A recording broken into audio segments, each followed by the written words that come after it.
Hi guys, my name is Joshua Escaslib. And I'm Renz de Villaro. I'm Daniel Baybay. Jamil Adrian Clemente. Hi mga petty, I'm Andrea. And I'm Dane.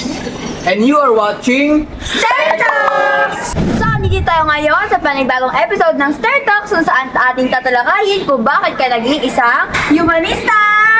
Para sa ating unang katanungan, narito ating unang tatanungin ay si Mr. Kaslib. So, Mr. Kaslib, bakit nga itong unang yung tanong? Kung walang yung strand sa ating paaralan ngayon, sa tingin mo, anong ibang strand ang iyong kukunin? ibang strand ang aking kukunin. TVL. Kasi madali. Tsaka walang mat. May mga yun! Basta madali ang TVL eh. Ano mo nasabi? Kasi kung sa STEM ako, mas maraming mat. Kasi kung sa ABM din naman, marami ding mat. Kaya TVL na lang ako. No choice ka din naman. Sa akin siguro, kung ako, ABM siguro kukunin ko. May naranasan na rin kasi akong ganyan. Hirap na hirap ako sa business ko. Siguro, kung mag-ABM ako sa secondary ko, marami akong matutunan sa business. Siguro ako, e-building ko kunin ko. Kasi gusto ko matutong magluto-luto. Galing naman. Ako gusto ko TVN. Bakit? Para matuto din ako magluto. Di ba meron magluto? Mga awayin na. Para sa pangalawang katanungan, ang itatanong natin ay, anong feeling maging isang humanista? Jam. Siguro, hindi, masaya naman kasi maging humanista, lalo na yung mga specialist subject natin. Marami akong nalaman tungkol sa mga batas, lalo na yung mga ginagawa nila sa government, mga ganon, di ba? Tapos ngayon, nasa judiciary na tayo, di ba? Ang daming naitulong sa akin nun, lalo na yung mga pagpunta sa mga konti. Nararamdaman ko sobrang hirap. Feeling hard talaga kasi sa una pa lang kala mo madali. Kasi sabi nga, pag sa una lang sasabi lang madali pero pag ginawa na mahirap, 'di ba? Kaya kapag pag sa ibang subject, sa PPG, yan, hirap na hirap din ako sa PPG, sa DISS. Kala ko nga sa tinginan ng card mababagsak ako sa PPG tsaka sa DISS eh. Kaya yun, ako nga bagsak ako eh. Ay, wala na ba? Pati ako nahirapan talaga ako sa PGG. Bakit? Siyempre, alam naman ako, hindi naman ako pinakatalino. Naman man, geng-geng lang ako sa room. Doon sa dalawang specialized subject, PPG talaga yung pinanahirapan ko. PPG talaga. Kasi yung yan laki ng sakit. Oo, sobra. Mahirap din siya. Pag hindi ka talaga impalo, mahirapan ka. Lalo na kapag hindi ka nag-review, tas time ng ng long quiz exam. Para sa ating pangatlong katanungan, narito po ang ating tanong. Bakit, ano nga ba ang naitulong sa inyo bilang isang humanista? Dane. Ang natulong sa akin bilang isang humanista, syempre confidence. Kasi marami tayong recitation, more on reporting, sorry. Muna tayo report, tapos sa susunod na SEM, mahirap na siya. So, mas mag-i-improve ako siguro. Kaya, ang natulong sa akin bilang humanista is yung maging confident. Sa akin naman natulong sa akin yan. Yung na-improve ko yung pagsusulat ko. Dati pangit talaga sulat ko eh.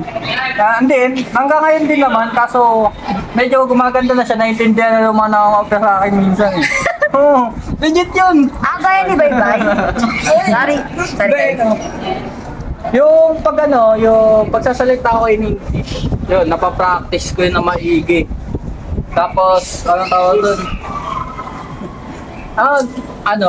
Paggawa ng essay, tapos, diba, yung pag magsasalita ako, medyo fluent pa siya pag kami lang sa bahay.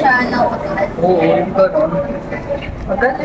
Sa akin naman mas na-improve ko yung kasi dati nga nung grade 10 ako, nung high school ako, hindi naman ako mahilig mag-review, mag-aral lahat ng topic, ilagay lagi sa isipan, yung paisi-isi lang ako. Pero ngayon, nung dumating yung naging yums ako, mas na-improve yung kinakabisado ko na yung mga lesson, katulad nga sa PPG, sa mga DSS, lalo na sa mga quizzes, yon kailangan talagang i-review para syempre makapasa sa exam or long quiz, yun. So para sa ating panghuling katanungan, ito ang ating tanong. Ano ang inyong may papayo sa mga future YUM student? Bye-bye. Ano nga ba? Kaya nga absent at ka magpapalit, huwag niyo akong gayahin. Hindi nga. Galing late ko naman talaga eh. Hindi, ang magbibigay ko lang payo sa nila.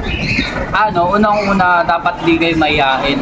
Oo, pasayahin. Tama. Kasi, future public speaker tayo eh. Siyempre, yung mga gusto magpulis dyan, paano kayo papatupad ng ordinansa, yung mga magiging barangay captain, SK chairman, no? Diba? Kung kayo magiging ganyan, paano kayo magpapatupad ng ordinansa, paano nyo harapin yung mga tao nyo sa barangay? Oo. Dapat hindi lang din kayo pa-easy-easy sa YUMS. Kaysa sasabi nila na madali ang YUMS, mas madali sa lahat. Hindi, kasi may mga essay na minsan, kung sabi mo magaling sa essay, pero may time na hindi. So dapat huwag kayong pag-geng-geng lang sa room, gaya ng mga kasama ko ito sa taas. Yun. Tsaka iwasan niyo rin yung pangungopya kasi alam mo naman, pre, no? Huwag kayong matatakot. Once na pinili nyo yung panindigan nyo yun. Tama? Yun. Dahil naman ng bag mo, ano nga din? Kumpleto ko syempre kasi ang pagiging humanista, hindi lang siya sa pagiging public speaking, sa pagiging confident. Kailangan din natin syempre ng utak kahit wala ako nun. Pero, ang mga advice ko lang sa mga pagiging humanista is maging kayo, tawag dito?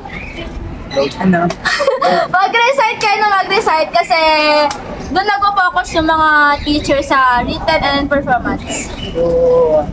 Kaya dapat pag-inihan nyo. Yeah, kasi kahit ano naman piliin mong strand, lahat mahirap. Kaya, Walang madali. lahat mahirap talaga. Lahat mahirap siya. Period. So dito nagtatapos ang ating Startastic Day. Sa muli, ito ang Stay